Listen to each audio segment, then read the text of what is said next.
ओम नमः सदेभ्यः। ओम नमः सदेभ्यः। ओम नमः सदेभ्यः। मंगलम भगवान वीरो मंगलम गौतम मुनि मंगलम कुंद कुंदार्त्यो जैन धर्मोस्तु मंगलम सर्वमंगल मांगल्यम सर्वकल्याणकारकम प्रधानम सर्वधर्माणां जैनं जयतु शासनं जैनं जयतु शासनं वंदितु सर्वसिद्धि ध्रुवमचलमणोवंगदिं पत्ते मोच्चामि समय पावुण मिणमोषुधि केवली भणिदम् नमः शमैशाराय श्वानभूत्या चकासिते चित्सुभावाय भावाय सर्वभावान्तराच्छिदे।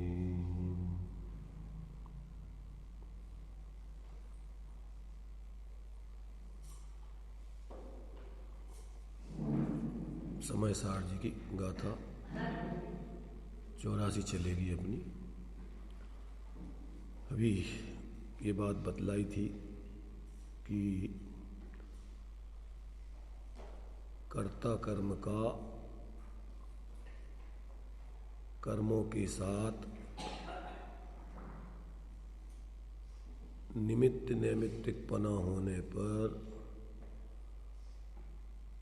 अपने परिणामों के साथ ही कर्ता कर्मपने का परमार्थ है।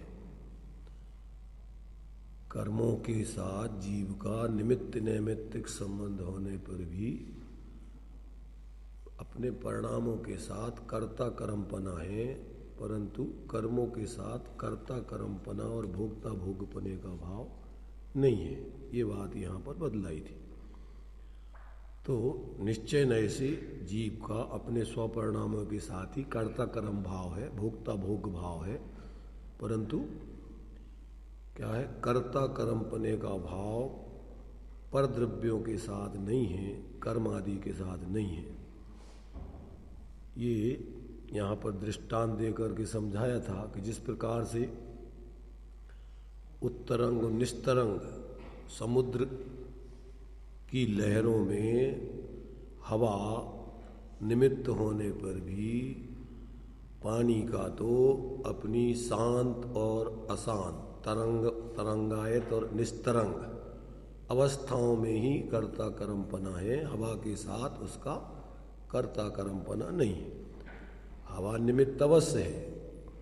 हवा के सद्भाव में समुद्र में तरंगें उठती हैं और हवा के अभाव में निस्तरंग दशा होती है। तो हवा का और तरंगायत होने और निस्तरंग होने में सद्भाव और अभाव निमित्त है, परंतु कर्ता कर्मपना पानी का, समुद्र का अपनी तरंगों की अवस्था के साथ और निस्तरंग अवस्था के साथ जानना चाहिए, ऐसा यहाँ पर सिद्ध किया है। अब आगे व्यवहार बतलाते हैं कि लोक में किस प्रकार का अज्ञानियों का अनादि प्रसिद्ध व्यवहार है, उस बात को यहाँ पर स्पष्ट करते हैं। 84 गाथा। व्यवहारस्य दुआदा पुग्गल कम्मं करे दिनेग विहम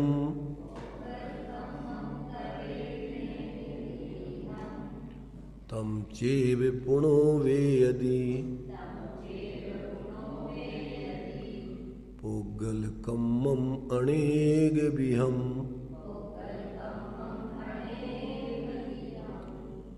आत्मा करे बहुभांति पुद्गल कर्म मत व्यवहार का अरुबोहि पुद्गल कर्म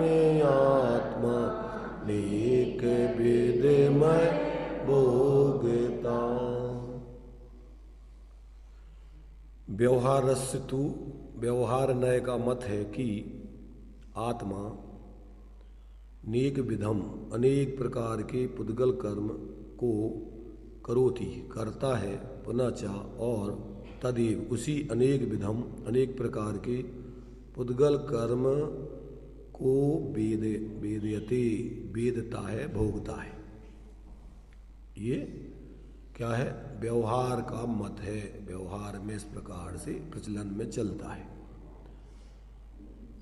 टीका, जैसे भीतर व्यापक भाव से मिट्टी घड़े को करती है और भावक भाव से मिट्टी ही घड़े को भोगती है, तथापि बाही में व्यापक भाव से घड़े की उत्पत्ति में अनुकूल ऐसे इच्छा और हाथ आदि की क्रियारूप अपने व्यापार को करता हुआ तथा घड़े के द्वारा किए गए पानी के उपयोग से उत्पन्न तृप्ति को अपने तृप्ति भाव को भावक भाव के द्वारा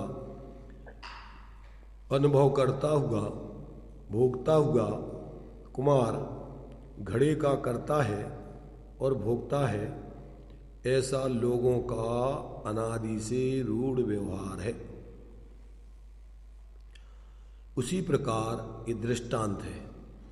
उसी प्रकार भीतर व्यापक भाव से पुद्गल द्रव कर्म को करता है और भावक भाव से पुद्गल द्रव्य ही कर्म को भोगता है, तथापि बाही में व्यापक भाव से अज्ञान के कारण पुद्गल कर्म के होने में अनुकूल अपने रागादिक परिणामों को करता हुआ और पुद्गल कर्म के विपाक से उत्पन्न हुई विषयों की निकटता से दौड़ती हुई उत्पन्न अपनी सुख दुख रूप परिणति को भावक भाव के द्वारा अनुभव करता हुआ भोगता हुआ जीव पुद्गल कर्म को करता है और उसी पुद्गल कर्म के फल को भोगता है। ऐसा अज्ञानियों का अनादि संसार से प्रसिद्ध व्यवहार है। कैसा व्यवहार है? मैंने यहाँ पर घड़े का और मिट्टी का परमार्थ से वो मिट्टी ही व्यापक भाव से घड़े को करती है और व्यापक भाव से उसको भोगती है। भावक भाव से उसको भोगती है, तथापि बाही में व्यापक भाव से घड़े की उत्पत्ति में जिस समय घड़ा बन रहा है उस समय कुमार अंदर में इच्छा करता है और अपने योगों की प्रवृत्ति करता है, हाथों आदि के निमित्त से अपने योग की प्रवृत्ति करता है। तो इस प्रकार से वास्तव में तो वो कुम्हार जो है अपनी इच्छा और योगों की प्रवृत्ति को करता हुआ घड़े के द्वारा माने उस घड़े के तो अनुकूल उसके इस प्रकार के अपनी इच्छा और योग उपयोग आदि हो रहे हैं। तो घड़े के द्वारा किए गए पानी के उपयोग से उत्पन्न तृप्ति, जब घड़ा बन जाता है तो उस पानी में गर्मी के टाइम में उसमें पानी भर के ठंडा पानी पीता है, उससे जो उसको तृप्ति मिलती है, तो ऐसी उस तृप्ति भाव को वो कुमार तो अपनी उस तृप्ति भाव को माने घड़े के फल का भोग करने पर और उस घड़े के करते समय अपने योग उपयोग को उसकी इच्छा उसके अनुकूल घड़े के बनाने के अनुकूल अपनी इच्छा और हाथ आदि की क्रिया रूप अपने आत्मा के प्रदेशों के योगों का परस्पंद रूप योग उपयोग करता हुआ क्या है कि वो जो है भावक भाव के द्वारा अनुभव करता है। काय का अनुभव करता है कि वो व्यापक भाव से घड़े के अनुकूल अपनी इच्छा और योगों की क्रिया का करता है और घड़ा बन जाने पर उसमें पानी भर के और जो ठंडा पानी पीता है तो उस तृप्ति का क्या करता है, भावक भाव से अनुभव करता हुआ, भोगता हुआ। कुम्हार घड़े का करता है और भोगता है, ऐसा लोगों का अनादि से रूढ़ व्यवहार है। कौन सा व्यवहार है कि कुम्हार ने घड़े को बनाया और घड़े के फल को ठंडे पानी की तृप्ति को पिया। इस लोक में ऐसा रूढ़ व्यवहार है। उसी प्रकार ये तो दृष्टांत दिया है। उसी प्रकार भीतर व्यापक भाव से पुद्गल कर्म को करता है और भावक भाव से पुद्गल द्रव्य ही कर्म को भोगता है। जब कर्म हो माने जो ज्ञानावर्णादिक कर्मों की रचना होती है, बंद होता है, तो उसमें ज्ञानावर्णादिक कर्म ही पुद्गल ही उसमें व्याप करके परिणमन करता है। ज्ञानावर्णादिक कर्म रूप परिणमन किसका है? पुद्गल का।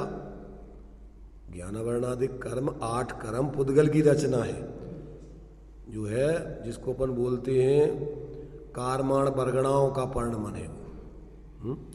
और ऐसे ही अपने योग उपयोग बोलते समय ये जो शब्द निकलते हैं भाषा वर्गणा का परिणमन है। तो उस भाषा वर्गणाओं के अनुकूल अपन अपने अंदर में आत्मा तो योग उपयोग करता है। तो ऐसे उसके अनुकूल भाषा वर्गणाओं के अनुरूप होने पर माने जब कोई बोलता है तो कहते हैं इन्होंने ऐसा बोला, इन्होंने ऐसे शब्द बोले, अच्छे शब्द बोले, बुरे बोले, प्रवचन दिया, जो भी है।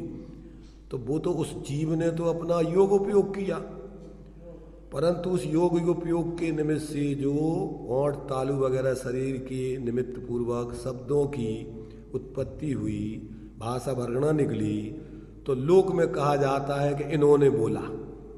वास्तव में तो उन शब्दों का कर्ता पुद्गल है, क्योंकि जो कर्ता किसे कहते हैं? व्यापक भाव से जो परिणमन करे उसका नाम कर्ता है। तो शब्दों में पुद्गल की रचना है, पुद्गल ही व्याप रहा है। ऐसे ही जो कर्म होते हैं उस समय जीव क्या करता है? अपने रागादिक परिणामों को करता है अंदर। पूर्वकृत कर्म के उदय में जुड़कर मोह भाव करता है, संकल्प विकल्प करता है। टोडरमल जी ने लिखा ग्रंथ की रचना में, ज्ञान राग तो मेरो मिलो, लिखनो करनो तनु को भयो, कागज मसी अक्षर आकार, लिखिया अर्थ प्रकाशनहार। ये वस्तु स्वरूप है, सम्यक दृष्टि जीव ऐसा जानता है।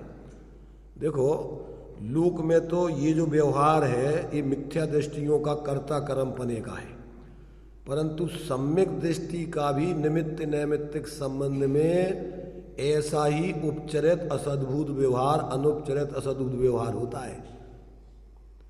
द्रव्य संग्रह अपन लोगों ने पढ़ी है, तो 9 अधिकार जीव के बतलाए थे। उसमें एक कर्ता कर्म अधिकार भी है और भोक्ता अधिकार भी है। तो क्या दिया उसमें? नयों की विवक्षाएं। पुग्गल कम्मादीणम कत्ता व्यवहार दो दुने चैदो चेदन कम्माणादा शुद्धिणया शुद्ध भावाणम। ये किसने लिखा है? ज्ञानियों ने कि अज्ञानी ने? जीव व्यवहार से पुद्गल कर्मों का करता है। वो नए लगा रहे, नए माने क्या कह रहे कि जीव जब विकारी परिणाम करता है तो उस समय जीव के विकारी परिणामों के निमित्त से जो कार्माण वर्गणाएं हैं वो ज्ञानावर्णादिक रूप परिणमन कर जाती हैं। तो उपचार से, असद्भुत व्यवहार से या अनुपचरित असद्भुत व्यवहार से, एक क्षेत्रावगाही बंद कहो तो अनपचरित, और जो भिन्न क्षेत्र वाले की चर्चा करो तो उपचरित कहते हैं, उसमें उपचरित असद्भुत। तो ये भी वस्तु स्वरूप का यथार्थ ज्ञान कराने के लिए शास्त्रों में ऐसा कथन भी है पर उसको ज्ञानी निमित्त जानते हैं अपने परिणामों को, उसका कर्ता नहीं जानते। क्यों? कि नयों का स्वरूप ही ये है। असद्भुत व्यवहार क्या कहता है कि जीव को पर द्रव्यों का, पर भावादि का कर्ता कहना, ये असद्भुत व्यवहार का कथन है। अर्थात इसमें आत्मा के विकारी परिणाम निमित्त, योग उपयोग आदि निमित्त होता है, पर जीव तो वास्तव में निश्चय से, तादात्म्य से, अशुद्ध नय से अपने परिणामों का ही करता है। तो ज्ञानियों का यही व्यवहार सम्यक है और मिथ्या दृष्टि का यही व्यवहार मिथ्या है। क्यों? कि वो उसमें कर्ता कर्मपना, तादात्म्यपना मानता है। देखो, इसका निषेध करने के लिए इस व्यवहार का, अगर सर्वथा व्यवहार को न माना जाए तो इसी समय सार में दोष भी बताया है। 112 पेज निकालिए।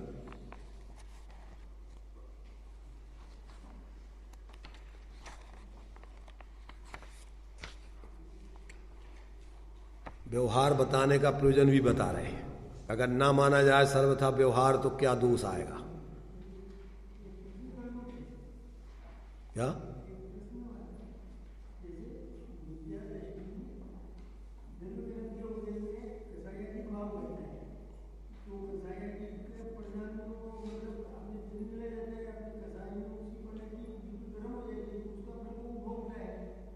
वही बता रहा है सो यहाँ पर।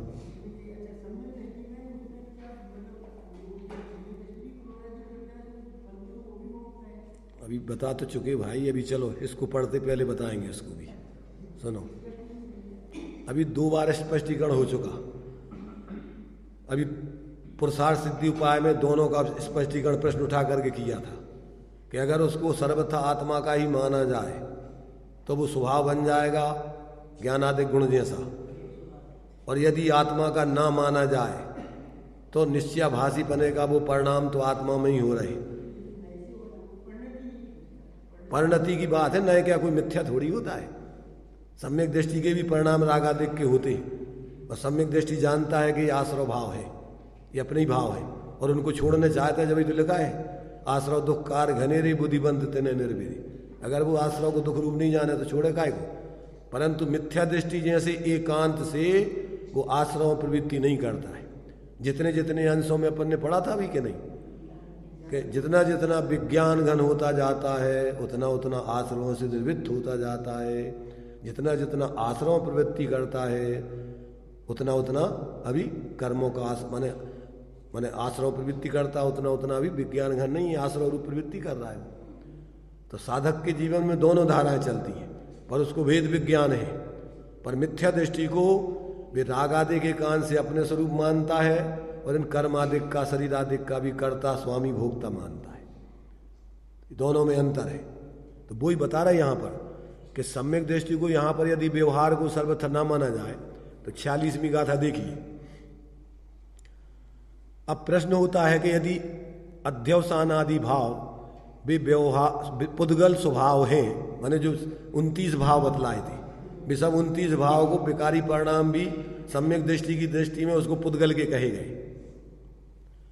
तो कहते अध्यवसानादि भाव है, पुद्गल स्वरूप स्वभाव है, तो सर्वज्ञ के आगम में उन्हें जीव रूप क्यों कहा गया है? ये तुम्हारी समस्या है।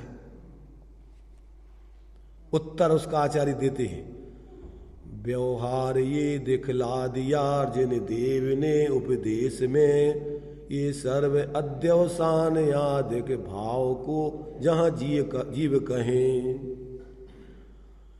यह सब अध्यवसानादि भाव जीव है। इस प्रकार जिनेन्द्र देव ने जो उपदेश दिया है सो व्यवहार नए दिखलाया है। अब टीका में देखिए, यह सब अध्यवसानादि भाव जीव है, ऐसा जो भगवान सर्वज्ञ देव ने कहा है। भगवान नहीं कहा है ऐसा, अपन क्या है, भगवान की नयों की विवक्षा सापेक्षता नहीं जानते, इसलिए कहीं का रोड़ा कहाँ क्या लगाना है वो नहीं समझते। इसलिए कहीं ये कान से निश्चय भाषी बन जाते हैं, कहीं ये कान से व्यवहाराभाषी बन जाते हैं, कहीं बिना समझे उभयाभाषी बन जाते हैं, कहीं अनुभव्याभासी बन जाते। जब तक आप जिस विवक्षा से, क्योंकि जिनवाणी में सारा कथन स्यादवाद रूप है, एकांत से कोई कथन नहीं है। अगर एकांत है तो सम्यक एकांत है, सापेक्ष रूप है, सर्वथा एकांत नहीं है। किसी अपेक्षा से है वो कथन, और जिस अपेक्षा से कहा है उस अपेक्षा से समझो तो सम्यक, और उस अपेक्षा नहीं समझो तो मिथ्या। देखो यहां पर क्या कह रहे हैं, यह सब अध्यवसानादि भाव जीव हैं, ऐसा जो भगवान सर्वज्ञ ने कहा है वह यद्यपि व्यवहार न अभूतार्थ है। बता दिया, व्यवहार न यद्यपि अभूतार्थ है, तथापि व्यवहार नय को भी बताया है, क्योंकि व्यवहार नय म्लेच्छों को म्लेच्छ भाषा के समान व्यवहारी जनों को परमार्थ का प्रतिपादक कहने वाला होने से अपरमार्थभूत होने पर भी धर्म तीर्थ की प्रवृत्ति करने के लिए वह व्यवहार नय बतलाना न्याय संगत ही है। परंतु यदि व्यवहार नय न बतलाया जाए तो परमार्थ से अनिश्चय से शरीर आदि से जीव को भिन्न बताया जाने पर, जैसे भस्म को मसल देने से हिंसा का भाव है, उसी प्रकार त्रस स्थावर जीवों को निसंकतया मसल देने से, कुचल देने से, घात कर देने में भी हिंसा का भाव ठहरेगा, और इस कारण बंध का भी अभाव सिद्ध होगा। तथा परमार्थ के द्वारा जीव को राग द्वेष मोह से भिन्न बताया जाने पर, परमार्थ से निश्चय से आत्मा राग द्वेष मोह आदि आत्मा की नहीं है, बताया जाने पर रागी द्वेषी मोही जीव कर्म से बंधता है, ये भगवान ने कहा है। उसे छुड़ाना, उसको उससे अलग करना, इस प्रकार मोक्ष के उपाय के ग्रहण का अभाव हो जाएगा और इससे मोक्ष का ही अभाव होगा। इस प्रकार यदि व्यवहार नय ना बताया जाए तो बंध मोक्ष का ही अभाव ठहरता है। भावार्थ, परमार्थ नय तो जीव को शरीर तथा रागादिक मोह से भिन्न कहता है। यदि इसी का एकांत ग्रहण किया जाए, क्या ग्रहण किया जाए? एकांत। एकांत माने आत्मा को सिर्फ द्रव्य स्वभाव रूपी माना जाए, पर्याय स्वभाव और संयोग आदि का बंधन सर्वथा माना ही ना जाए, कर्मादिक का। तो कहते हैं यदि इसी का एकांत ग्रहण किया जाए तो शरीर तथा राग द्वेष मोह पुद्गलमय सिद्ध होंगे, तो फिर पुद्गल का घात करने से हिंसा नहीं होगी तथा राग द्वेष मोह से बंध नहीं होगा। इस प्रकार परमार्थ से जो संसार मोक्ष दोनों का अभाव कहा है, परमार्थ से, व्यवहार से नहीं, पर्यार्थिक न्याय से नहीं, एकांत से यह ही ठहरेगा। किंतु ऐसा एकांत रूप वस्तु का स्वरूप नहीं है। अवस्तु का श्रद्धान ज्ञान आचरण अवस्थु रूप ही है, इसलिए व्यवहार न्याय का उपदेश न्याय प्राप्त है। इस प्रकार स्यादवाद से दोनों नयों का विरोध मिटाकर श्रद्धान करना सो ही सम्यक्त है, अन्यथा मिथ्यात है। आ गया समझ में? कभी भी नहीं आया? अरे भाई, जिस अपेक्षा से जो बात कही जा रही है उस अपेक्षा से झूठी नहीं है, परंतु बात तो कह रहे अपन शुद्ध निश्चय नहीं की और लगा ले में अपन पर्याय में द्रव्य स्वभाव को छोड़ के। द्रव्य स्वभाव से आत्मा एक रूप, सामान, ध्रुव रूप, अभेद रूप, अन्वय रूप है। व्यतिरेकों को गौण करके, निषेध करके नहीं, भेदों को गौण करके, पर्याय को गौण करके। द्रव्य स्वभाव और पर्याय स्वभाव वस्तु के दो स्वभाव हैं, एक ही स्वभाव है, केवल द्रव्य स्वभाव ही है। वस्तु उत्पाद में ध्रुव रूप है कि अकेले ध्रुवई रूप है, कि अकेले उत्पादय रूप है, कि व्यय रूप ही है। और उत्पाद व्यय में भी अकेली शुद्ध ही परिणमन करती है कि अशुद्ध भी करती है? अरे भाई, यही तो है कि पहले आगम से वस्तु स्वरूप समझो नहीं और अध्यात्म से शुद्धात्मा पढ़ लो तो क्या होगा। और अकेले आगम से आप संयोग और संयोगी भाव अभी अपन ने पुरुषार्थ सिद्धि उपाय में 4 आभासी बतलाए ना। कोई नए निश्चय से आत्मा को शुद्धमान हुए हैं, स्वच्छंद ना पिछाने ने शुद्धता। कोई व्यवहार दान तपशील भाव, कोई आत्म को हित जान छोड़त न उद्यता। तो कोई तो अकेले व्यवहार की प्रवृत्ति में ही धर्म मान रहे हैं, और कोई अकेले शुद्ध बुद्ध आत्मा को ही अकेले विकल्पों में मान के संतुष्ट हो गए, उसका अनुभव तो करते नहीं है। कोई नए निश्चय से आत्मा को शुद्धमान हुए हैं, स्वच्छंद ना पिछाने, उसका अवलंबन करके पर्याय में शुद्धता तो प्रकट करते नहीं हैं, उस रूप अनुभव तो करते नहीं, और अकेले शब्दों में क्षयोपम ज्ञान में समझ के हो गए शुद्ध बुद्ध भगवान। और उसी की मुख्यता से सारा कथन करने लगे। फिर व्यवहार का कथन करना ही नहीं है, जहां भी कथन करना निश्चय निश्चय का, निश्चय की पार्टी अलग, और व्यवहार वालों को व्यवहार ही व्यवहार का वर्णन करना कि जो कर लो वो कर लो, बाहर की उठा पटक में ही धर्म बताओ, जिनकी पुण्य का भी ठिकाना नहीं। ये पार्टियां आज की नहीं है, अनादिकाल से होती आई हैं। आचार्य कुंद कुंद देव सभी आचार्यों ने ये सब ये नयों की विवक्षाएं और एकांत के स्वरूप बताए हैं कि अगर इनकी सारी विवक्षाएं सही नहीं समझो और उस प्रयोजन साधने के लिए मुख्य गुण करने की तरीका नहीं जानो, तो दुर्दशा आज तक हो रही है और आगे होती रहेगी। एक को अकेले निश्चय निश्चय की बातें रुचती हैं, दूसरी बातें दूसरे ग्रंथ से उनको पढ़ना ही नहीं, सिर्फ समय सार, दूसरा ग्रंथ नहीं। और एक के लिए समय सार देखना ही नहीं, अगर देख लिया तो पाप लगेगा। आत्मा की बात कर ली तो कुल्ला करके आओ। क्या है ये? आत्मा की बात कर ली माने निश्चय वाले हो गए, और ये बाहर की उठापटक की बात करते रहो, ये व्यवहार वाले हो गए। जो कर लो वो कर लो, बाहर में सब मूर्तियां बना लो, ये कर लो, दान दे दो, फलानो कर दो, इसी में लगे रहो, होगो धर्म। उसमें भी दंभ कर्तृत्व बुद्धि, उसमें मिथ्या संग चल रहा। अगर तत्व ज्ञान पूर्वक संतुलन ज्ञानियों के जीवन में दोनों चीजें होती हैं। भूमिका अनुसार जब तक शुद्ध रूप पूर्ण परिणमित नहीं होते, पापों से बचने के लिए सौम्य प्रवृत्ति होती है, पर उसके लिए धर्म नहीं जानते, उसके लिए पुण्य जानते हैं। और जब तक अभी स्वरूप की पूर्ण आराधना नहीं है, तो अपन को इष्ट उपदेश में दिया है कि 2 व्यक्ति हैं, अपने मित्र का इंतजार कर रहे हैं, गर्मी का टाइम है। एक व्यक्ति तो पेड़ की छाया में खड़े होकर इंतजार कर रहा है, और एक व्यक्ति कड़ाके की धूप में खड़ा हुआ है। कौन समझदार है? ऐसे जब तक मोक्ष नहीं होता है अभी पूर्ण स्वरूप की आराधना, तब तक अपन को गुणस्थान प्रमाण अशुभ से बचते हुए सौम्य प्रवृत्ति करते हुए शुद्ध की साधना करना, उस शुभ में नहीं अटक के रह जाना। त्याग शुभ क्रियाकलाप करो मत कदाचि पाप, शुभ में न मगन हो शुद्धता विसर्मी। जीवन के परिणामन की गति 3 भांति। जीव के परिणाम 3 प्रकार के होते हैं, एक शुद्ध और एक अशुद्ध। अशुद्ध के 2 भेद हैं, पुण्य और पाप। तो साधक के जीवन में अभी जब तक पूर्ण शुद्ध दशा नहीं हुई, तब तक वो क्या करता है? शुद्धता, आंशिक शुद्धता के साथ साथ व्यवहार में शुभ कार्यों प्रवृत्ति करते हुए पापों से बचता है। ये विवेक है। अब अगर कोई संतुलन से जीवन जिए तो ये आभासियों को खतरा है। अब वो निश्चय की बात करे तो निश्चय वाला बना देवे उनको, व्यवहार की बात करे तो व्यवहार वाला बना देवे उसको, दोनों की बात करे तो वो व्याभासी कह देवे उसको।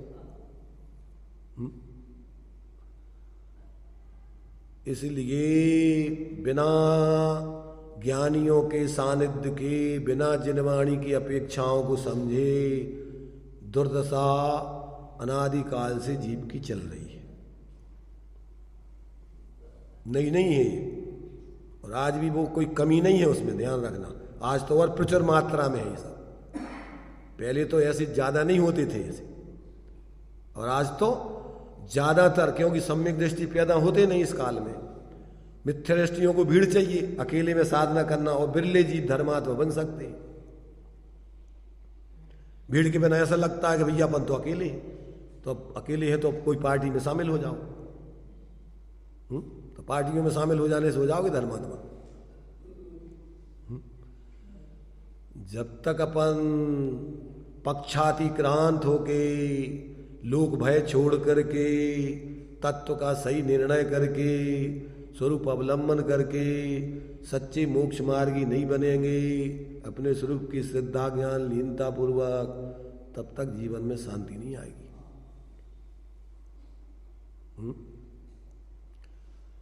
इसलिए भाई अपन को तत्व ज्ञान करो, आगम का सम्यक अभ्यास करो, पक्षपात छोड़ के, और ऐसी पार्टी वालों के क्या है एकांतवादी जो हों, जिनको वस्तु स्वरूप का सम्यक विवेक नहीं है, संतुलन का जीवन नहीं है, तो ऐसे अपन को कोई संप्रदाय में शामिल होकर अपने को भ्रम में मत रखो। धर्म सांप्रदायिक नहीं होता है, धर्म तो तात्विक होता है, वास्तविक होता है। तो ये यहां पर एकांत से अपन को विवक्षाएं समझो कि आत्मा का द्रव्य स्वभाव एक रूप है और पर्याय स्वभाव में अनेकपना चल रहा है, और आत्मा दोनों को लिए हुए है। एक रूपपना भी है उसमें और अनेक रूपपना भी है, द्रव्यपना भी है, पर्यायपना भी है। तो आज तक अपन ने अपने क्या है उस द्रव्य पर्यायात्मक आत्मा के स्वरूप को समझकर और पर्याय में आज तक परावलंबन लेकर के जी रहे हैं। तो परावलंबन छोड़ के अपनी पर्याय में अपने उस द्रव्य स्वभाव का अवलंबन करके अभेद दृष्ट अभेद पने से मोक्ष मार्ग की सिद्धि करो, अद्वैत होकर के। विकल्प नहीं देता फिर। जिस समय आत्मा की अनुभूति होगी तो ध्यान निर्विकल्प दशा में होगी, विकल्प दशा में नहीं होगी। निर्णय तो होता विकल्प दशा में और अनुभव होता है निर्विकल्प दशा में। क्यों? कि वो द्रव्य स्वभाव पर्याय स्वभाव दो चीजें कोई सर्वथा अलग अलग थोड़ी है। उसी पर्यायों में अन्वय रूप से द्रव्य व्याप रहा है, लहरों में ही पानी व्याप रहा है। पानी कोई लहरों से अलग थोड़ी है। तो लहरें अभी जब क्या है, जब हवा का अवलंबन करती हैं तो अस्थिरता होती है उसमें पानी में, और जब वो हवा का अवलंबन नहीं करे, वो तो पानी तो जानता नहीं समझाने के लिए, जब वो हवा का अवलंबन नहीं करे तो फिर अपने स्वभाव रूप शांत दशा को प्राप्त हुए। ऐसे अपना उपयोग जो अपने स्वरूप को भूल करके और परावलंबन से अनादिकाल से जी रहा है, कर्मों के उदय में जुड़कर और नो कर्म शरीर आदि का मन वचन काय का अवलंबन लेकर निरंतर परावलंबी प्रवृत्ति कर रहा है। तो मन वचन काय के अवलंबन से तो कर्म होता है, धर्म नहीं होता है। अपन को सब ग्रंथों में लिखा है। क्या लिखा? काय बांग मना कर्म योगा सा आश्रवा स्वभाव पुण्यस असभा पापस से। और जब स्वभाव का अवलंबन होगा तो क्या होगा? क्या होगा? अपापम्मी होगा। फिर मन वचन काय से उपयोग हट जाएगा और उस समय क्या होगा? जो अपन को उपदेश दिया ना, माँ चिट्ठय माँ जम्पय माँ चिंताय किम्बी जेण होई थिरो अप्पा अपम्मी रहो इनमें भवे परम झाणम। ऐसे अपने आत्म ध्यान की दशा प्रकट होगी। लिखा क्या नहीं लिखा? शरीर से अपन उपयोग जोड़ के चेष्टाएं करते हैं, वचन को उपयोग लगा करके बोलते हैं, मन में उपयोग लगा करके सोचते हैं, और यही परावलंबन की प्रवृत्ति है। तो आत्मा से दूर जाते हो मन वचन काय की प्रवृत्ति से, और जब इनसे उपयोग को हटाओगे तो अप्पा पम्मी रहोगे, उस समय आत्मा का ध्यान होगा, और आत्मा के ध्यान में ही दोनों प्रकार का मोक्ष मार्ग प्रकट होता है। दुबियम पि मोखेयो झाणे पाऊ नदी जमुनि नियमा तम्मा पयत चित्ता यूयम झाणम समभ्यसय। इसलिए तुम भी अगर दोनों प्रकार के मोक्ष मार्ग को प्रकट करना चाहते हो तो ध्यान स्वरूप ध्यान का अभ्यास करो सम्यक प्रकार से। अब ये उपदेश है, और अपन को सस्ता धर्म चाहिए, ये मेहनत कौन करे? अब ध्यान करने के लिए अब बाहर से हट के उपयोग को सूक्ष्म करना पड़ेगा। ले परम पैनी सुबुध सैनी डार अंतर भेदिया वर्णादि अनुरागादि ते निज भाव को न्यारा किया। तो अपन को वर्णादि और रागादि, वर्णादि परद्रव्य है और रागादि विकारी परिणाम है, और अपना भाव ज्ञान स्वरूप है। तो अपने उस रागादि को न्यारा किया, रागादि से वर्णादि से अपने ज्ञान स्वरूप आत्मा को न्यारा किया।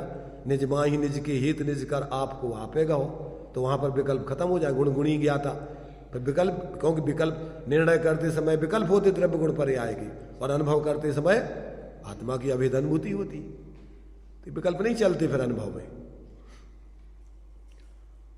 परिणति स्वरूप में एकाग्र हो जाने पर गुण स्थान प्रमाण परिणति स्वरूप में स्थिर होती जाती है, और जितनी जितनी कसाएं बचती हैं उसमें सविकल्प दशा निर्विकल्प दशा, दो दशाएं चलती हैं साधक के जीवन में, दो दशाएं।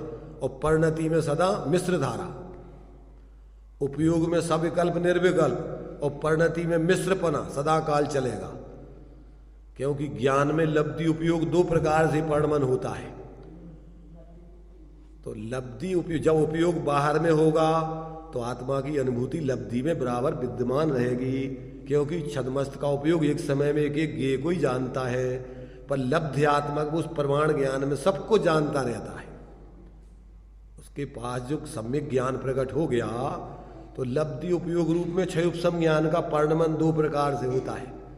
उपयोग तो एक समय में एक ही को ग्रहण करता है, पर लब्धि रूप में जो कुछ उसने जानकारी उसने समझा है वो सब लब्धि में विद्यमान रहता है। अब ये कौन समझे, कौन विचार करे, टाइम ही नहीं है लोगों के पास। अभी अपन यहां बैठे हैं तो अपना मकान, पर का मकान, दुकान, बच्चे, रिश्तेदार सब अपने ज्ञान में है कि नहीं है? जैसे यहां से छूटेंगे, चलो अपनो काम करें, अपने घरे चलें, जो तो मंदिर है और जो पर को काम है। अपनो काम कौन सो है? अपनो काम सब बाहर को उठा पटक को काम, पाप को काम अपनो, और व्यवहार धर्म और परमार्थ धर्म तो पता ही नहीं है। व्यवहार धर्म को काम भगवान को, दूसरों को, या धर्म को काम दूसरों को। तो अज्ञानी जीवों को तो व्यवहार माने पाप के काम अपने दिखते हैं, और पुण्य के काम है ना, जो व्यवहार धर्म अपन बोलते हैं उनमें अपन को दिखता है वो धर्म को काम। तो धर्म को काम कौन को? मंदिर को। अरे ज्ञानी समझता है कि ये पाप भाव, पुण्य भाव और वीतराग भाव, तीन भाव आत्मा ही के हैं, अपनी परिणति में होते हैं, और अपन को ये को फल भोगना पड़ता है और भोग रहे हैं। तीव्र कसाय के आकुलता के कामों में माने पाप कार्यों में तीव्र आकुलता होती है, मंद कसाय कार्यों में कम आकुलता होती है, और निष्कसाय के कार्यों में निराकुलता आनंद होता है। आत्मा का ध्यान करो, अंदर में निर्विकल्प दशा हो, वीतराग परिणति, उसमें अतीन्द्रिय आनंद आएगा। अब अपन क्या करते हैं कि तीव्र कसाय से थोड़े मंद कसाय में आए, और मंद कसाय तो जब है जब यहाँ लड़ो झगड़ो नहीं, जब यहाँ किसी के प्रति दुर्भाव नहीं करो, यहाँ क्रियाओं की पकड़ रख करके और उसमें आकुलता नहीं करो। जब यहाँ आपके परिणाम थोड़े विशुद्ध हो गए और सब जीवों के प्रति आत्मीयता के हो गए, और इतना दम्भ नहीं हो गए हमने बना मंदिर, हमारी मूर्ति है महामंदिर, समझ रहे? ये तो भगवान के स्वरूप को समझने के लिए है। तो इसमें भी अगर अपन को अंदर में दम्भ चल रहा है, एकत्व कर्तृत्व चल रहा है, तो वो तो मिथ्यात्व ही चल रहा है फिर। अरे अब शरीर ही अपना नहीं है, तो ये रुपया पैसा और जो मंदिर बनाओ तो उनने मिस्त्रियों ने है, और अपन ने करो काहे हुए जा बताओ।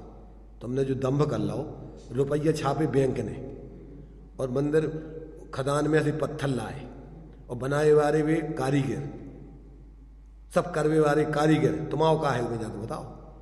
तुमने क्या करूँ मैं? तुमने तो अकेले विकल्प करे कि हम बना रहे, हम आओ मंदिर, और जो कर रहे जो ही मिथ्यात है। अपन ये सोचो कि भगवान की मूर्ति बन रही स्थापना निक्षेप से, भगवान साक्षात नहीं है, तो लोग इनको देख करके और प्रेरणा लेंगे वीतरागता की, यहाँ करके बैठेंगे, और कि अपना भी ऐसे ही आदर्श स्वरूप, अपन भी ऐसे ही बनना है, तो इसकी प्रेरणा लेंगे। चलो भैया अच्छा है कि लोग कम से कम यहाँ आके धर्म ऐसा भाव करके अगर दान आदि दो तो पुण्य है।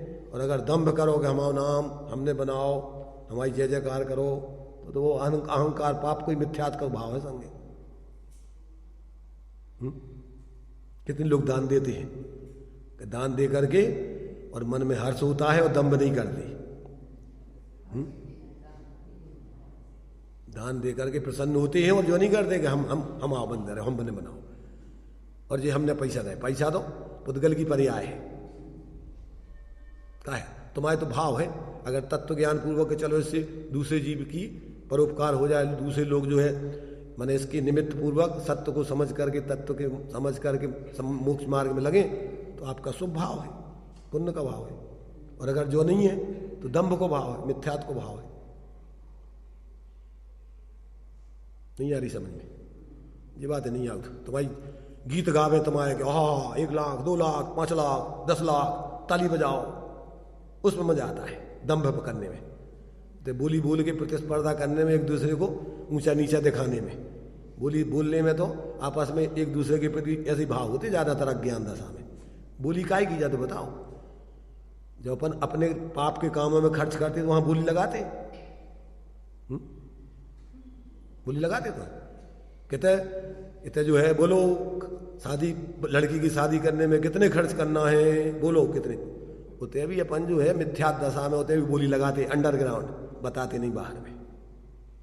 वो तो हमें इतनी दे रहा हूं, उल्टे पहले लड़कों की बोली लगती थी, अब लड़कियों की बोली लगने लगी। लग रही कि नहीं लग रही? अरे मूर्खता में व्यक्ति को पाप के अलावा कुछ नहीं करता है, धर्म तो करती नहीं है। इसलिए भाई जब तक आपको वस्तु स्वतंत्रता का बोध नहीं होगा, तत्व ज्ञान नहीं होगा, तब तक न तुम्हारे पुण्य का ठिकाना है और न तुम्हारे धर्म का ठिकाना है। पाप ही पाप होता है मिथ्या दशा में। आचार्य जयसेन तो कहते हैं चौथे गुण स्थान से सम्यक प्रकार से पुण्य खड़ा होता है, अन्यथा तो पाप ही पाप करता है आदमी। सही पुण्य होता है सम्यक दृष्टि के जीवन में, साथी सा पुण्य जो जिसको पुण्य कहते हैं। मिथ्यात्व में तो पुण्य भी नहीं होता है। तो देखो भैया अब हम क्या है कि तुम्हें कहीं से भी समझाओ, तुम्हारी समस्याएं बहुत हैं। आगे की समझाते हैं, पीछे की समस्या खड़ी कर देती, पीछे की समझाते फिर आगे का नहीं बढ़ पाते। तो हम क्या क्या कहाँ से समझाएं तुम्हें, ये बताओ। चलो अब अपना जो है यहाँ व्यवहार बता रहे आचार्य देव, और उसमें व्यवहार को व्यवहार जानो, वो मिथ्यात नहीं है। और व्यवहार को निश्चय जान लो, उसका नाम मिथ्यात है। संयोग को संयोग जानो, संयोगी भावों को संयोगी भाव जानो, त्रैकालिक स्वभाव को त्रैकालिक स्वभाव जानो, क्षणिक स्वभाव को क्षणिक स्वभाव जानो, विभाव को विभाव जानो, तो सम्यक थे, वही विवेक है। और कहीं कहीं गरोड़ा, अब तुम्हें बता रहा द्रव्य स्वभाव, तुमने लगा दिया पर्याय स्वभाव। तुमने द्रव्य स्वभाव बताओ और तुमने सर्वथा अपने को द्रव्य स्वभाव रूप ही मान लिया। पर्याय स्वभाव पर है, वो कह दिया गया वो तो भिन्न है, भिन्न बिल्कुल भिन्न है। पर्याय तो आत्मा से बिल्कुल भिन्न है, अलग। अरे भाई पर्याय स्वभाव द्रव्य स्वभाव मैं दोनों मैं आत्मा है। आत्मा के लिए एक रूप है कि माने नित्यानित्य है कि अकेली नित्य ही है? नए का विषय है नित्य तो, और अनित्य भी नए का विषय है। दोनों मिला करके प्रमाण ज्ञान सम्यक ज्ञान होता है, और प्रमाण ज्ञान में ही नए होते हैं, एकांत में नए नहीं होते। इसलिए प्रमाण पूर्वक नए बतलाए तत्वार्थ सूत्र, प्रमाण नय रधि गमा। जिस समय इसलिए दिया ना कि ध्यान अवस्था में प्रमाण ज्ञान प्रकट होता है, आत्मा का अनुभव होने पर ही फिर निश्चय व्यवहार का सही बोध प्रकट होता है वहीं से। जब तक आत्मा का अनुभव नहीं है तब तक निश्चय व्यवहार तुम्हारे ज्ञान में होती नहीं है, मिथ्या ज्ञान है सब।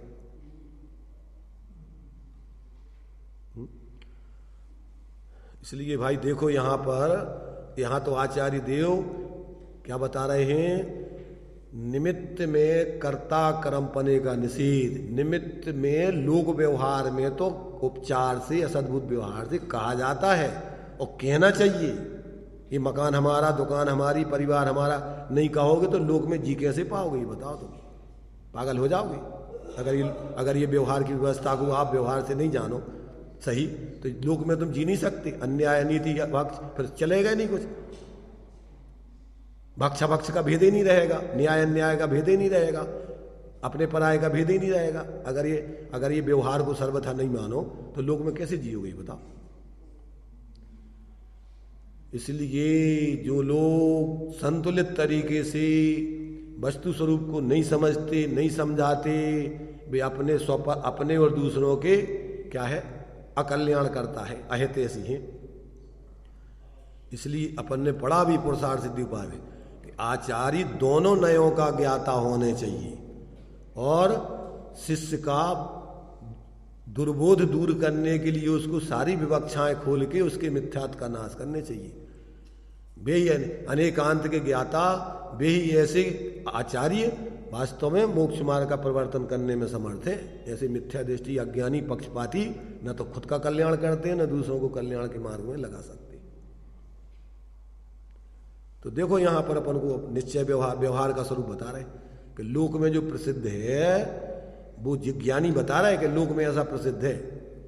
क्या ऐसा व्यवहार लोक में प्रसिद्ध है, और लोक में ज्ञानी जीव भी ऐसे व्यवहार का उपयोग करते हैं। नहीं करें तो जी नहीं पाएंगे, परंतु वो व्यवहार को व्यवहार जानते हैं, व्यवहार को परमार्थ नहीं जानते। बस इतना समझ लेना।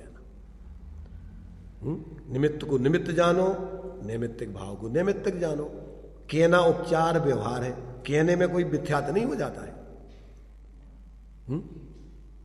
मकान दुकान परिवार कुटुंब अपना है, सम्यक दृष्टि नहीं कहती। रामचंद्र जी शायद सम्यक दृष्टि थे, सीता जी के पीछे नहीं भाग लड़ाई झगड़े करी उनने, मिथ्या दृष्टि थे क्या? भरत बाहुबली लड़ गए, काय के पीछे लड़ गए? जमीने के पीछे तो लड़ गए। वे नहीं जानते कि जो कोई के नहीं है भैया क्या लड़ रहे हैं अपन। परंतु व्यवहार में जब तक अभी चक्रवर्ती पद है तो उनको न्याय नीति की स्थापना करने के लिए, लोग व्यवहार के लिए जब वो व्यवहार में जी रहे हैं तो व्यवहार का पूरा विवेक रखेंगे। जिनके साथ 96,000 रानियों के साथ शादी हुई है तो वे 96,000 रानी हमारी पत्नी है, ऐसा जानेंगे। माँ बाप भाई बहन सबको जैसे है वैसा संयोग को संयोग वैसा जानेंगे। लोक में विवेक पूर्वक जिएंगे, ऐसे यदवतद्वा जानवर जैसे थोड़ी जिएंगे। हाँ, पर अंदर में एकत्व भक्त अपनी आत्मा को ही मूल में अपना स्वरूप जानेंगे, मानेंगे, उसका ही श्रद्धा ज्ञान और लीनता करेंगे। अब जितना भी नहीं हो पा रहा है श्रद्धा ज्ञान, अभी जितनी लीनता नहीं हो पा रही उतना भी वो विवेक पूर्वक क्या है, ज्ञान पूर्वक व्यवहारिक दृष्टि से जिएंगे। उसमें किसी प्रकार का यदवतद्वा प्रवर्तन नहीं करेंगे। जानेंगे कि ये भी आश्रव भाव है, शुभ भावों में प्रवृत्ति करेंगे, न्याय नीति पूर्वक जिएंगे, परंतु अभी ये शुभ भाव ये भी छोड़ने लायक है, पूर्ण वीतराग दशा प्रकट करने लायक, ऐसा जानेंगे। अब अभी रहने दें अपन, टाइम तुम्हारा फिर आकुलता होगी। तो ये जो है अब इस व्यवहार को अपन माने तादात्म्यपने का निषेध करने के लिए अपन को क्या है, तादात्म्यपना माने व्यापकपना जिसमें होता है, कर्ता कर्म भाव तो उसी में होता है। परंतु जो अपना विकारी परिणामों के साथ कर्मों का निमित्त नैमित्तिकपना है, उसको व्यवहार से जीव को कर्ता कहा जाता है। पर व्यवहार से लिखा द्रव्य संग्रह में, पुग्गल कम्मा दीनम कत्ता व्यवहार दो। व्यवहार माने असद्भुत व्यवहार। क्यों कि अगर नहीं बनाओगे तो व्यवस्था कर्मों के बंध की भी नहीं बनेगी। विकारी परिणामों से कर्मों का आश्रय बंध नहीं बनाओगे तो ये बताओ कि लोक में कर्मों की व्यवस्था कैसे सिद्ध करोगे? ऐसा कैसा निमित्त नैमित्तिक संबंध है ये? कैसा है? अविनाभावी, बिना विकारी परिणामों के कर्मों का बंध नहीं होता, आश्रय नहीं होता, और बिना कर्मों के उदय में जुड़े जीव के विकारी परिणाम नहीं होते। ये अविनाभावी निमित्त नैमित्तिक संबंध है, पर है निमित्त नैमित्तिक संबंध, कर्ता कर्म संबंध नहीं। बस इतना समझ लेना। जीव अपने परिणामों का ही करता है, पर का करता नहीं है। परंतु ऐसा निमित्त नैमित्तिक संबंध भी अनादिकाल से संसार में बन ही रहा है, और उसका भी विवेक देखो, उसका भी ज्ञान काय के लिए कराया कि तुम कर्मों के कर्ता हो। अगर ऐसा कहा जाता है कि तुम कर्म तुमने किए हैं, तो अगर तुम्हें संसार में नहीं भटकना है तो कर्म मत करो। और कर्म काय से होते? विकारी भावों से। तो विकारी भाव मत करो। और विकारी भाव कैसे नहीं होंगे कि अपने द्रव्य स्वरूप को समझ के उसका अवलंबन करो, तो विकारी भाव नहीं होंगे। इसके लिए अगर तुम्हें कर्मों का कर्ता कह रहे हैं तो उसका भी प्रयोजन आत्मकल्याण स्वरूप का अवलंबन कराना है, और नहीं कह रहे हैं तो उसका प्रयोजन भी अपने स्वभाव की दृष्टि कराना है। दोनों का प्रयोजन एक ही है, दूसरा प्रयोजन नहीं है। कर्मों का कर्ता कहने का प्रयोजन क्या है कि कर्मों का कर्ता तुम हो, तो वो कर्म काय से होते? विकारी परिणाम से। और विकारी परिणाम काय से होते हैं? स्वरूप को भूल के, स्वरूप का अवलंबन नहीं करके पर का अवलंबन करने। तो अब तुम्हारे लिए अगर कर्म नहीं करना है, कर्मों का बंध नहीं करना है, तो क्या नहीं करो? विकारी परिणाम नहीं करो। और विकारी परिणाम कैसे नहीं होंगे? अपने स्वभाव के अवलंबन से। इसलिए यदि मोक्ष की है कामना तो जीव नरक को जानिए, उसकी श्रद्धा ज्ञान और उसी का अनुचरण कीजिए। ये उपदेश है आचार्यों का। तो वो कर्म का स्वरूप बताना भी तुम्हें मुक्त होने के लिए है, उसका प्रयोजन कोई बंधन कराने का नहीं है, ध्यान रखना। अब प्रयोजन नहीं समझते अपन, इसलिए अपने ऐसा लगता है कर्म का अगर कर्ता कह देंगे तो मिथ्या दृष्टि हो जाएगा। आचार्यों ने कही हो, विवक्षा है उसकी, प्रयोजन है उसका। इसलिए भाई अपन आगे का पाठ और पीछे का सपाट नहीं करते जाएं। पीछे व्यवहार की उपयोगिता भी समझाई, व्यवहार को स्थापित भी किया, और प्रयोजन उसका क्या है? परमार्थ की सिद्धि कराना और जीव के कल्याण के मार्ग में लगाए रखना ही है। उसका प्रयोजन भी संसार में उसको फंसाना नहीं है। व्यवहार का अगर उपदेश दिया है तो उसका प्रयोजन भी परमार्थ की। क्यों? कि साधे जो परमार्थ को है व्यवहार संबंध, जो व्यवहार परमार्थ की सिद्धि कराए वो व्यवहार ही वास्तव में तुम्हारे लिए व्यवहार है। तो ये कर्म का बंधन बताना भी तुम्हें संसार दशा से मुक्त कराने के लिए है, ऐसा नहीं है कि और कर्मों से पृथक बताना भी तुम्हें मुक्त कराने के लिए। दोनों का प्रयोजन एक ही है। निश्चय का प्रयोजन भी वही है और व्यवहार का प्रयोजन भी वही है। क्यों? कि चारों अनुयोगों का प्रयोजन एक ही है। कौन सा चारों अनुयोगों का प्रयोजन? तो प्रथमानुयोग में महापुरुषों के राजपाट वैभव के सब बताए हैं। तो इसका प्रयोजन राजपाट वैभव प्राप्त कराने से मोक्ष कैसे होगा? पहले ये बताया है कि तुम्हारे पास क्या है अभी, पर इनके पास देखो इतना वैभव था, पर इस वैभव में कोई सुख शांति नहीं है। सुख शांति होती तो जो संसार विषय सुख होता, तीर्थंकर क्यों त्यागे, काहे को सिर्फ साधन करते संयम सो अनुरागे। और तुम इसको सोच रहे इसको इकट्ठा करके हम सुखी हो जाएंगे, तो देख लो पहले महापुरुषों को, अगर उसमें सुख होता तो विकाय को छोड़ते। इसलिए उनका पहले वैभव बताया कि ताकि तुम्हारे लिए वैभव में सुख की बुद्धि खत्म हो जाए, इकट्ठा करने का भाव छूट जाए और तुम धर्म के मार्ग में लग जाओ। नहीं आ रही है समझ में? बताओ, वर्तमान युग में अकेले विषय भोगों में ही मैंने उनको लगा करके छोड़ दिया कि विषय भोगों को छुड़ा करके और दीक्षा लेकर के मोक्ष मार्ग में लगाया। संसार की विचित्रता बता करके, पुण्य पाप का फल बता करके, और फिर ज्ञानी पुरुषों की प्रवृत्ति उसमें बतलाई कि ज्ञानी पुरुष इसमें रचते पचते नहीं है, उससे हट करके अपने स्वरूप आराधना में लगती है। और पुण्य पाप के उदय में घबराते नहीं, माने क्या है, हर्ष विषाद नहीं करते। ये सब बताया। मोक्ष मार्ग प्रकाशन के चारों अनुयोगों का स्वरूप बताया। तो प्रथमानुयोग का क्या बताया स्वरूप? संसार की विचित्रता, पुण्य पाप का फल और महापुरुषों की उसमें प्रवृत्ति, उनसे प्रेरणा लेकर के तुम भी ऐसा जीवन जियो। इसके लिए अपन को वो लिखे महापुरुषों का जीवन। समय निकालो भाई, देखो बहुत अपन को बहुत ये मनुष्य पर्याय मिली है, ये सामान्य रूप से नहीं मिली है, बहुत कीमती है। कीमती क्या, इसका मूल्य नहीं है वैसे तो। अगर इसमें अपन ने अपना आत्महित का प्रयोजन साधने के लिए तत्वाभ्यास करके और फिर अपना आत्मा का स्वरूप निर्णय करके स्वावलंबन करके मोक्ष मार्ग प्रकट नहीं किया, तो वास्तव में फिर यह मानस पर्याय सुकुल सुन्ना जिनवाणी ईविद गए न मिले सुमणियों। कहाँ चले जाओगे? 4 गति 84 लाख योनियों में पता ही नहीं है कितनी कितनी योनियाँ, कैसी कैसी एक एक निधि आदि की लाखों पर्याय होती है, कौन पता नहीं पड़ेगा। इसलिए यहाँ तो थोड़े समय के लिए है, ओस की बूंद जैसे होती ना, धूप पे पड़ जाती है, कितनी देर तक रहती है। पानी के ऊपर बबूला उठता है, वो कितनी देर तक रहता है। ऐसे ही अपनी पर्याय है थोड़े समय की। इसमें अपन को ज़्यादा हर्षने फूलने और लगे रहने का काम नहीं है। इसमें तो अपन ये काम करें, मूल में बाहर में जो परिस्थिति हो गई उस परिस्थिति में रह करके अपन व्यवस्था बना के ये काम कर लेंगे तो ही वास्तव में तुम्हारा जीवन सफल होगा। तो इस प्रकार से अपन को व्यवहार की अगर अपने लिए निरर्थकता बतलाई है तो उसका प्रयोजन समझना, और उसकी सार्थकता बतलाई है तो उसका भी प्रयोजन समझना। दोनों में प्रयोजन वीतराग विज्ञानता की सिद्धि कराना है। तुम्हें पापों से हटाकर धर्म मार्ग में लगाना है, चाहे निश्चय धर्म हो चाहे व्यवहार धर्म, उन दोनों में जो है तुम्हारी आत्मोत्थान करने का प्रयोजन है, पतन कराने का प्रयोजन नहीं समझना।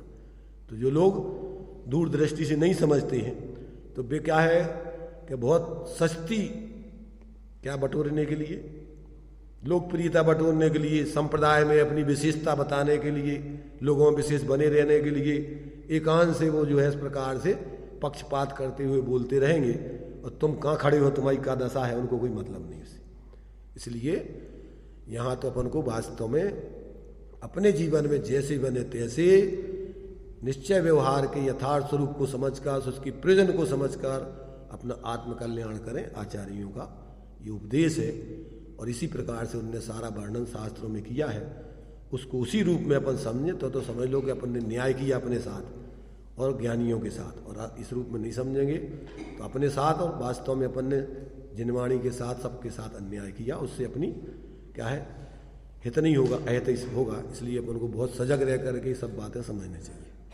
चलिए, सापेक्ष अमृत जिन बचन, पेक्ष सत चैतन्य घन, दरसा रहे कली काल में, अनुभव करो हे भव्य जन, कीर्तन करो के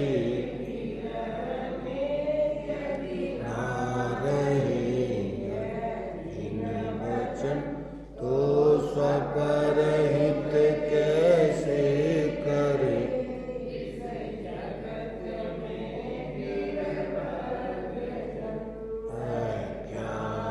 बस भ्रमते रहे पशुपत सदाई, दुख सहे धन धन है वे जीव जो, जिन वचन सुन निज हित करे।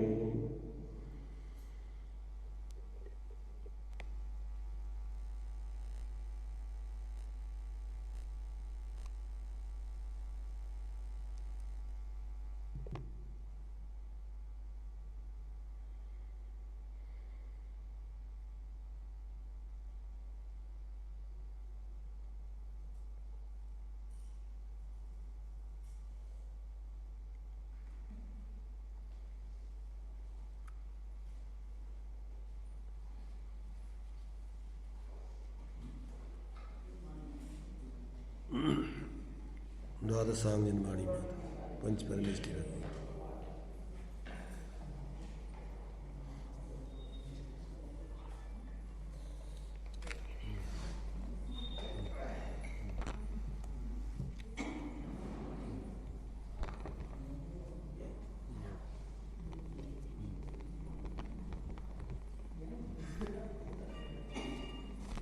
इसमें विमल, इसमें देखना आज गया नहीं क्या, आज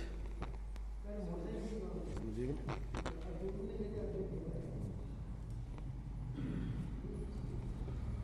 चालू नहीं था क्या।